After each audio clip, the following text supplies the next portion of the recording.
आज का महत्वपूर्ण टॉपिक है वियना संधि, ट्रीटी ऑफ वियना।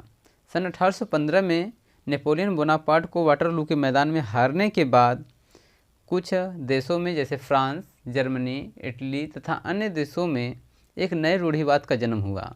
इस टॉपिक में हम जानेंगे कि वियना सम्मेलन सन 1815 में उसके उद्देश्य, कार्य, सिद्धांत तथा महत्व के विषय में हम जानकारी प्राप्त करेंगे। तो इस चित्र में दिखाया गया है कि वियना सम्मेलन में सभी सदस्य इकट्ठा हुए हैं और हस्ताक्षर कर रहे हैं। और मैप में दिखाया गया है कि फ्रांस सन 1799 में पूरे एरिया पर यहाँ इसका देश था और नेपोलियन के द्वारा जो जीते गए प्रदेश थे 1812 में, ये सभी के सभी ये छोटे छोटे प्रदेश हैं। यहाँ पर छोटे इटली का कुछ प्रदेश है, इल्बा का है, और नेपोलियन द्वारा जिन देशों से युद्ध हुआ था, ऑस्ट्रिया, नॉर्वे जो डेनमार्क का भी हिस्सा है, रसिया आदि देश हैं। और कुछ जो प्रदेश हैं जो नेपोलियन बोनापार्ट के कंट्रोल में थे, जैसे स्पेन, ये सभी देश जो हैं नेपोलियन बोनापार्ट के कंट्रोल में थे।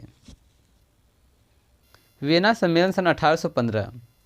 नेपोलियन बोनापार्ट ने अपनी विजयों के द्वारा यूरोप के मानचित्र में जो परिवर्तन किए थे, उसका पुनर्निर्माण करने के लिए ऑस्ट्रिया की राजधानी वियना में यूरोप के प्रमुख राजनीतिज्ञों एवं प्रतिनिधियों का सम्मेलन बुलाया गया।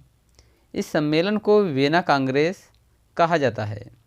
वियना कांग्रेस सितंबर सन 1814 में प्रारंभ हुई थी, किंतु इससे पूर्व कि इसमें कुछ निर्णय लिए जाते, नेपोलियन बोनापार्ट एल्बा द्वीप से भाग निकलने में सफल हो गया। अतः कुछ समय के लिए इस सम्मेलन को स्थगित करना पड़ा।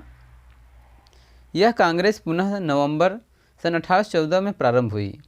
18 जून सन 1815 को वाटरलू के युद्ध में पराजित होने के पश्चात नेपोलियन बोनापार्ट को बंदी बनाकर सेंट हेलेना द्वीप पर भेज दिया गया। नेपोलियन बोनापार्ट के वाटरलू के युद्ध में परास्त होने के कुछ दिन पूर्व ही 9 जून सन 1815 को इस सम्मेलन के प्रतिनिधियों ने अंतिम निर्णय पर हस्ताक्षर किए थे। वियना सम्मेलन के उद्देश्य। वियना सम्मेलन बनाने के प्रमुख उद्देश्य थे। पहला उद्देश्य था नेपोलियन बोनापार्ट का पतन हो जाने से फ्रांस का सैनिक महत्व नष्ट हो गया था, किंतु फ्रांस की राज्य क्रांति सन 1789 ईस्वी का प्रभाव संपूर्ण महाद्वीप में फैल चुका था। मित्र राष्ट्र इन क्रांतिकारी प्रवृत्तियों को नष्ट करके यूरोप में पुरातन व्यवस्था को पुनः लागू करना चाहते थे। दूसरा उद्देश्य था नेपोलियन बोनापार्ट ने Spain, Holland, Italy, Sweden, Austria, पुर्तगाल तथा अन्य देशों को पराजित करके यूरोप की राजनीतिक व्यवस्था को अस्त व्यस्त कर दिया था। नेपोलियन बोनापार्ट के पतन के पश्चात इन सभी राज्यों की राजनीतिक स्थिति को ठीक करने के साथ साथ यूरोप के मानचित्र को बनाने की समस्या भी उपस्थित हो गई थी। तीसरा उद्देश्य था क्रांति काल में क्रांतिकारियों ने रोमन कैथोलिक चर्च के अधिकारों और उनकी संपत्ति पर अधिकार करके उनके महत्व को समाप्त कर दिया था। मित्र राष्ट्र चर्च की प्राचीन महत्ता को पुनः स्थापित करना चाहते थे। नंबर 4 उद्देश्य है लगभग सभी देश नेपोलियन बोनापार्ट के युद्धों से प्रभावित हो चुके थे। इन युद्धों में अपार जनधन की क्षति हुई थी। अब वह शांति चाहती थी। इस सम्मेलन में उन उपायों पर विचार विमर्श होना था जिनके द्वारा यूरोप में अस्थायी शांति स्थापित हो सके। वियना सम्मेलन के प्रमुख प्रतिनिधि। वियना सम्मेलन के जो प्रमुख प्रतिनिधि थे वो थे चांसलर मेटरनिख। ऑस्ट्रिया का चांसलर मेटरनिख इस सम्मेलन का संचालक था। ऑस्ट्रिया की सरकार ने अतिथियों के स्वागत सत्कार में 8 लाख पाउंड व्यय किए थे। मेटरनिख पुरातन एवं प्रतिक्रियावादी व्यवस्था का समर्थक तथा क्रांतिकारी विचारों का कट्टर शत्रु था। नेपोलियन बोनापार्ट को पराजित करने में उसकी महत्वपूर्ण भूमिका थी। वियना सम्मेलन के निर्णयों पर मेटरनिख के विचारों का पूरा प्रभाव पड़ा।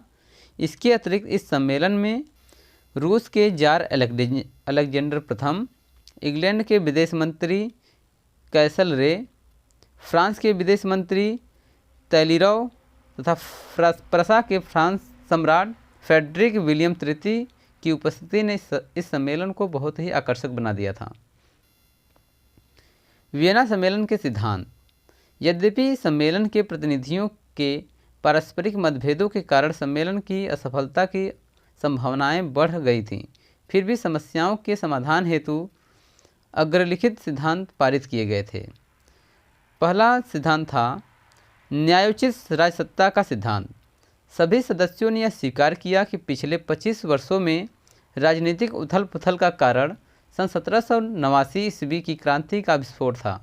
अतः यह निश्चित किया गया कि 1789 ईस्वी की क्रांति से पूर्व सभी देशों में प्रचलित शासन व्यवस्था को पुनः स्थापित किया जाएगा, अर्थात उन प्राचीन राजवंशों को शासन करने का अधिकार पुनः प्रदान किया जाए जो सन 1789 ईस्वी की क्रांति से पूर्व सत्तारूढ़ थे। शक्ति संतुलन का सिद्धांत। यह निर्णय लिया गया था कि यूरोप का मानचित्र बनाते समय सभी देशों में शक्ति संतुलन स्थापित किया जाए। इसके साथ ही इस बात का भी ध्यान रखा जाए कि फ्रांस तथा अन्य देशों की सीमा पर शक्तिशाली राज्य स्थापित किए जाएं, जहां पर क्रांतिकारी विचारों के पुनः फैलने का भय था। तीसरा है उद्देश्य पुरस्कार एवं दंड का सिद्धांत। सभी सदस्यों ने यह निश्चित किया था कि नेपोलियन बोनापार्ट को पराजित करने में जिन देशों ने भी मित्र राष्ट्रों की सहायता की थी, उन्हें पुरस्कार के स्वरूप राजनीतिक सीमा बढ़ाने का अवसर प्रदान किया जाएगा। उनकी सीमाएं बढ़ा दी जाएंगी।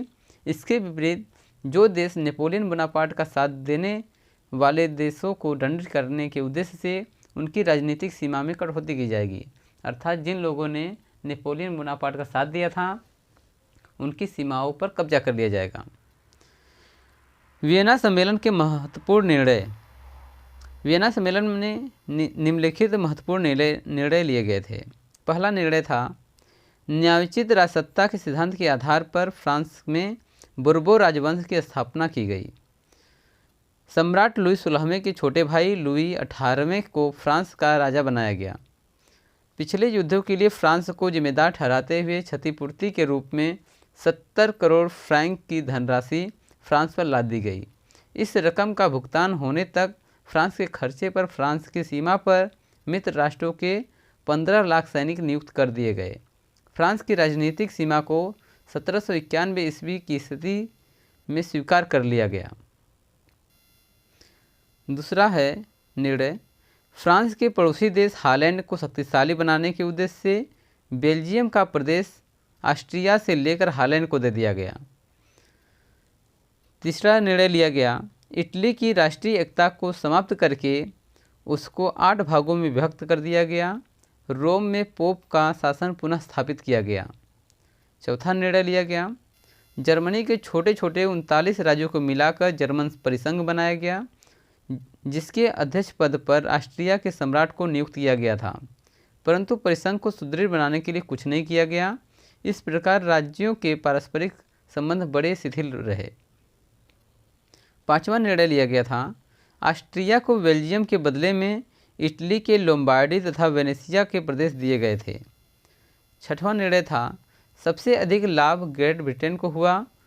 उसे होलिंगोलैंड, माल्टा, आयोनियन द्वीप समूह, Cape Colony, Tobago, Saint Luciana, Trinidad आदि क्षेत्र प्राप्त हो गए, जो औद्योगिक दृष्टि से महत्वपूर्ण थे।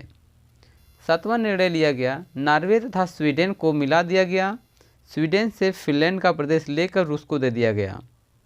आठवां निर्णय लिया गया प्रसा को शक्तिशाली बनाने के लिए उसे सैक्सनी राज्य का 40% भाग दे दिया गया। नवा निर्णय लिया गया पोलैंड को 3 भागों में विभक्त करके अधिकांश भाग रूस को दे दिया गया। 10वां निर्णय लिया गया भविष्य में अंतर्राष्ट्रीय जहाज़ों के आवागमन, समुद्रों के उपयोग तथा विभिन्न राष्ट्रों के मध्य व्यापार व वाणिज्य के विकास के लिए अंतर्राष्ट्रीय कानून बनाया गया। और 11वां निर्णय लिया गया वियना समझौते का प्रभावी ढंग से लागू करने तथा महाद्वीप में शांति बनाए रखने के उद्देश्य से इंग्लैंड, रूस, प्रसा व ऑस्ट्रिया ने यूरोप की शक्ति व्यवस्था अर्थात कंसर्ट ऑफ यूरोप की स्थापना की। वियना सम्मेलन का महत्व। यद्यपि सम्मेलन के निर्णयों में राष्ट्रीयता के सिद्धांतों की अवहेलना की गई तथा पीटमांड प्रसा आदि राज्यों को शक्तिशाली बनाकर अप्रत्यक्ष रूप से इटली व जर्मनी के राष्ट्रीय आंदोलनों की सशक्त पृष्ठभूमि का निर्माण किया गया था। कहने का तात्पर्य है कि इनको इतना कमज़ोर कर दिया गया था कि इटली और जर्मनी में विद्रोह हो गया।